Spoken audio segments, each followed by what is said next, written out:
All right, so after Norway started detaining and deporting citizens right from the Caribbean CBI countries, now the latest crackdown is from the US. Yes, there's a US travel ban on these options. A couple of countries that are directly impacted.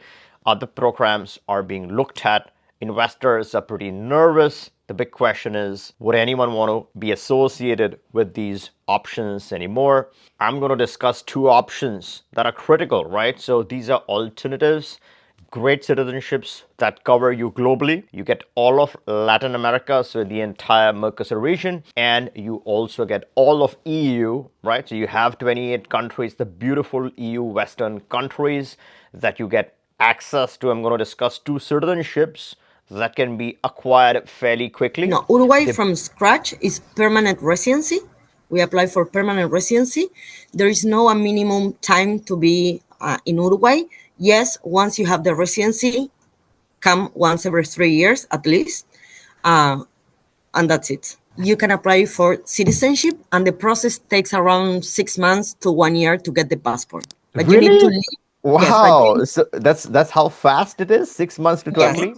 They both have paper permanent residencies, direct permanent residencies. So this is going to be super useful video. But before that, let's decode what's happening, what's the latest breaking. So as I said, it started off with the Schengen country. It's not part of Norway, is not part of EU, but it's part of Schengen. So yes, it's in the Schengen zone. So if you get deported from one Schengen country, it could have consequences, lifetime consequences in other Schengen countries. What happened, the quick recap is Norway detained, let's call it arrested, right? Detention and arrest is kind of, it depends. So the border guards detained these individuals. They confiscated the passports because these passports were purchased, and the people who purchased these passports had no connection to the country from which they purchased them. So Dominica is the country.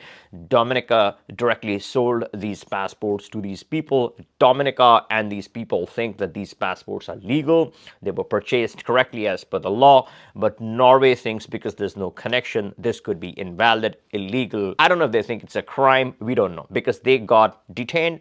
Passports were confiscated. Now, usually when a passport is confiscated, it's when you're trying to do something wrong with a country. So we need to understand what exactly that means. Eventually, these people were put on the next flight back and they were removed, expelled, deported from a Schengen country. Now, the latest ban is from the US travel ban, and this is, they call it the partial, but it covers most visa categories.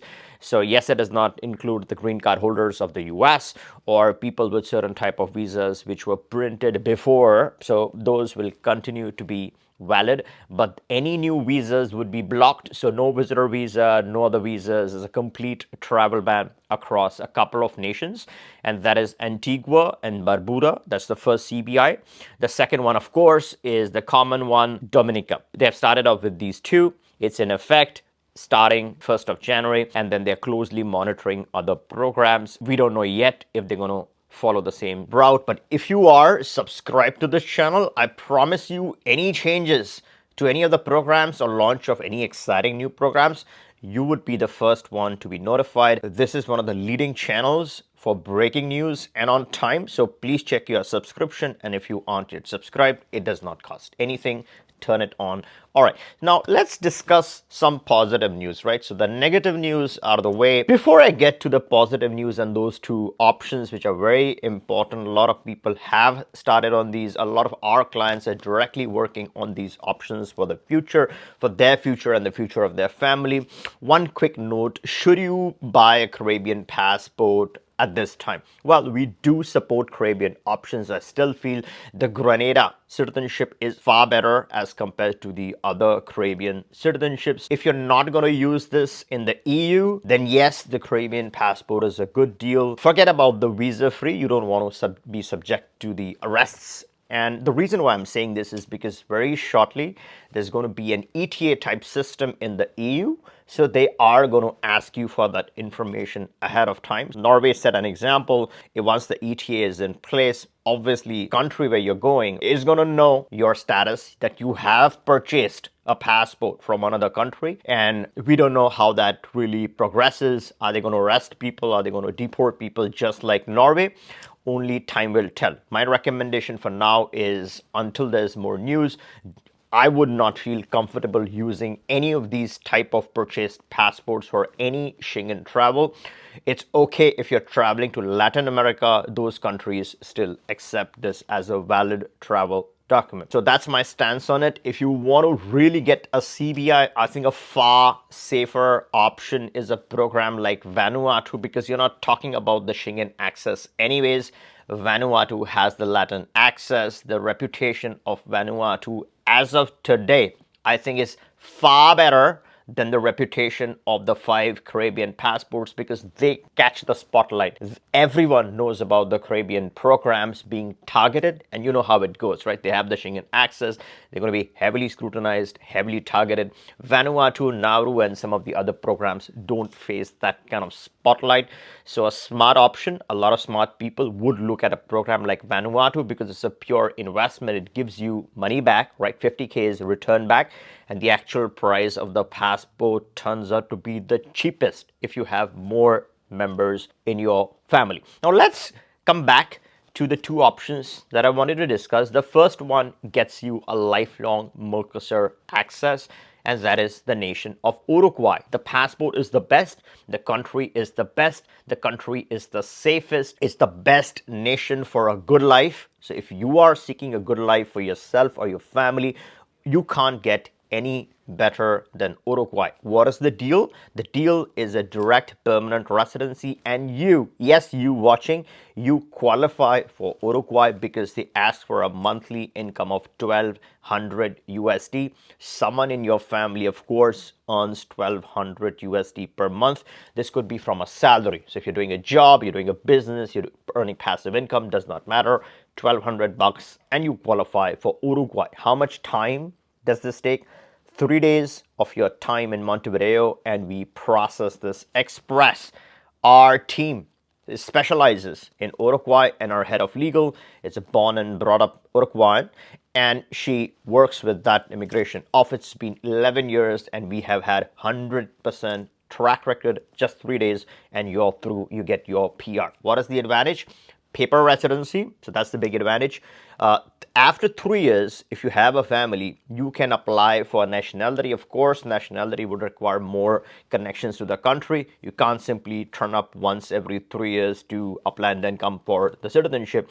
For permanent residency, yes, it's paper, so you can turn up once every 3 years. But if you're looking to convert to citizenship, have some brains, have some common sense, establish some ties, and then you apply for the nationality. So that is Uruguay. If you don't have a family, 5 years, have a family, 3 years. The second option is in the EU. And before I get to the EU, the reason why I'm mentioning Uruguay is because the passport issues are fixed. Now, once you get the Uruguayan passport, it's a Mercosur nationality, so you cover all of Latin America. You have rich, solid coverage. There's no travel ban happening in Uruguay. It has never happened in the past. It's never going to happen in the future. So when you're planting this important seed, it blossoms, gets you the nationality, and you and your family are all set with a very powerful, respectable travel document, which covers all of Latin America, which covers most of the world. Now, on the European side, let's say you want to settle in any of the Latin countries, Uruguay gets you access to all of Latin America, right? You can, in future, once you become a Mercosur citizen, you can settle in Argentina, in Chile, in Paraguay, in Brazil. So there are a lot of countries where you can indefinitely settle once you have the Uruguayan nationality. But let's say you also want to have a lifelong settlement right across the EU, so they can't block you, they can't detain you, they can't arrest you, and that is where you need a passport from the EU. And one of the best programs in the EU with the fastest path to citizenship is the Cyprus Golden Visa, a paper residency. How do you get this? The qualifying criteria is 300k euros in a property. It's your property, not donating, pure good investment in Cyprus. It's a paper residency and it has significant tax advantages also. So it checks off that box. And if you're looking for the fastest EU citizenship, then there's a path in 3 years. What are the requirements of the 3 years path? You need to have a higher degree. So let's say you have a master's. The second option is you got to have a slightly more advanced knowledge in the language skills of a B2 level. It's a certification. So you study for it, give the certification, and that shows that you're integrated more tightly in the society, and then you can naturalize, apply for your citizenship in 3 years. The beauty, the highlight, the main aspect why I really love Cyprus is because they have a defined processing time of 8 months. It's not like Portugal where it can take years on end.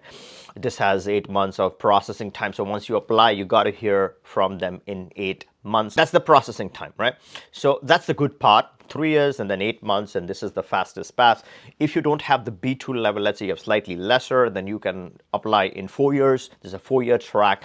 And then let's say you just want to have the easiest possible requirements with less possible integration with the country, then in 7 years you can then apply for normal regular naturalization. That's not the fast track. Of course, the paper residency is good for permanent residency. You can keep it as a paper residency, but if you're looking for citizenship, you want to show some integration, you want to show some attachments, you want to show some physical presence. Now, at any point in time, you want to get started with Uruguay or Cyprus or both. Most of our clients will do both. You can always click the link, book a call. We can have a quick chat and see if this is a good program for you and your family. And we can quickly get you started on one or both the programs. If you like this video, give me a thumbs up. Make sure you're subscribed and catch you in the next one.